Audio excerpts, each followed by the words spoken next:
సంవత్సరాల తరబడి ఎన్ని మందులు వాడినా మీ మోకాల నొప్పులు తగ్గట్లేదా? ప్రాణ పెయిన్ క్లినిక్ లో అత్యాధునిక చికిత్స. పవన్ కు దేవుడిపై ఉన్న నమ్మకం, భక్తి గురించి చెప్పక్కర్లేదు. ఏ కార్యక్రమాన్ని చేపట్టినా ముందుగా గుడికి వెళ్లి పూజలు చేస్తుంటారు. తాజాగా మరో దైవ కార్యక్రమానికి డిప్యూటీ సీఎం శ్రీకారం చుట్టారు.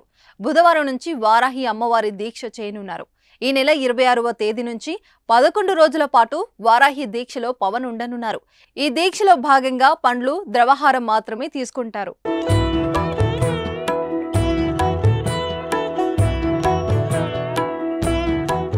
పవన్ వారాహి అమ్మవారిని ఎక్కువగా పూజిస్తారు. ఎన్నికలకు ముందు కూడా రాష్ట్ర వ్యాప్తంగా యాత్ర చేసేందుకు సిద్ధం చేసుకున్న వాహనానికి కూడా వారాహి పేరు పెట్టారు. గత ఏడాది జూన్ మాసంలో కూడా పవన్ కళ్యాణ్ వారాహి విజయయాత్ర చేపట్టిన సందర్భంలోనూ వారాహి అమ్మవారికి పూజలు నిర్వహించి దీక్ష చేపట్టారు.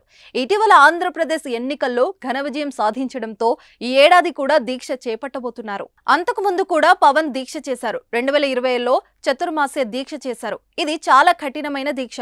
పీఠాధిపతులు, జిఏలు వంటి వారు ఈ చతుర్మాస్య దీక్షను చేపడతారు. కానీ పవన్ కళ్యాణ్ ప్రజల క్షేమం, ఆరోగ్యం, ఆర్థిక శ్రేయస్సును ఆకాంక్షిస్తూ 4 మాసాల పాటు దీక్షను కొనసాగించారు. ఆషాఢం, శ్రావణం, భాద్రపదం, అశ్విజ మాసం కలిపి ఈ దీక్షను కొనసాగించారు.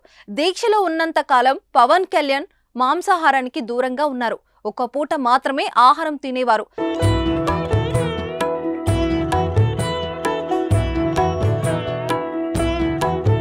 సుమన్ టీవీలో మీ పర్సనల్ అండ్ బిజినెస్ ప్రమోషన్స్ కోసం కింది నెంబర్కి కాంటాక్ట్ చేయండి.